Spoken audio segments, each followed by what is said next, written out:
story. Let's cross live to Alison Evans. She's a senior analyst at IHS Markit, and she joins us from London. Thank you so much for being with us.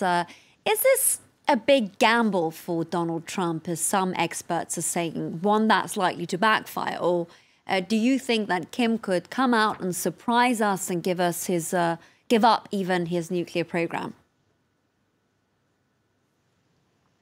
I think just the fact that the summit is happening is a positive indicator. It means that talks are still going on, not only at the highest level between US President Donald Trump and North Korea's Supreme Leader Kim Jong-un, but also at lower levels.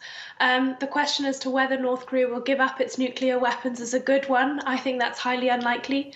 Coming out of this summit, we're likely to see an agreement, just as we did after the Singapore summit, and it may even talk about working towards peace or an end of war declaration.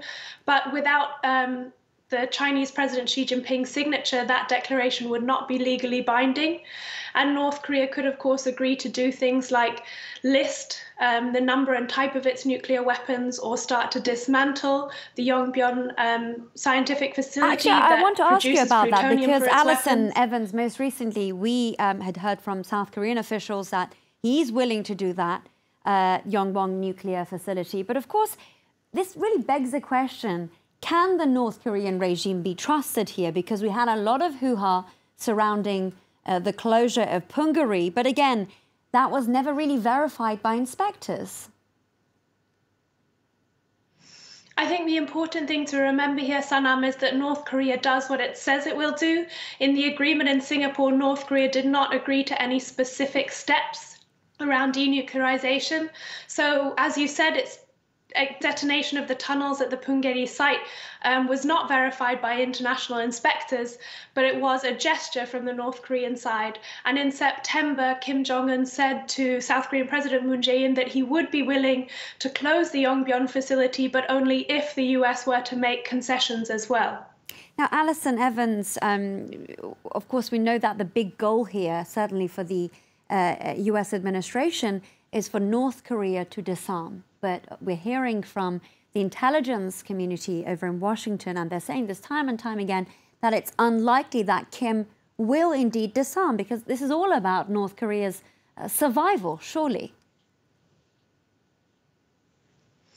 Yes, again, the agreement that was signed in Singapore said that both the US and North Korea would work towards the denuclearization of the Korean Peninsula. And I think the issue is that the US and North Korea define that in different ways. For the US, it means the unilateral denuclearization of North Korea, it giving up its nuclear weapons. And again, even if North Korea agrees to give up some nuclear weapons, it's unlikely to give them all up. And for North Korea, of course, denuclearization also means that the US would no longer be able to threaten North Korea with its nuclear weapons. Now, something else that's been coming up amongst some of the disarmament experts that I've been speaking to throughout the days, that there is also fear of a secret plant in North Korea that could yield a nuclear bomb. What's your assessment on that?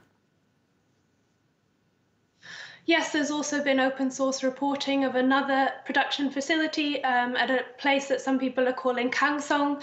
And again, that shouldn't be a surprise. If North Korea can produce uranium and plutonium at one site, it's definitely possible that it has another.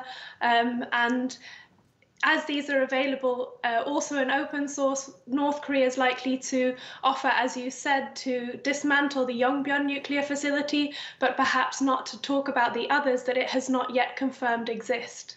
I have one last question for you, and if we can briefly, I want to talk about the reactions that we can expect to hear from both Moscow and Beijing. You mentioned that any kind of an agreement would require the signature of Xi Jinping. What kind of comments can we expect to come out of these two states? I think Russia and China are likely to support the summit, as they did for Singapore. Again, diplomacy is positive in that it shows that there is ongoing peace, and if not peace, but stability on the Korean Peninsula. And although a peace treaty that would supersede the armistice signed at the end of the Korean War in 1953 would need the Chinese president's signature, even if the US and North Korea signed their own peace declaration, I'm sure China would support that because, again, it supports stability and peace in Northeast Asia, which is also one of China's strategic aims.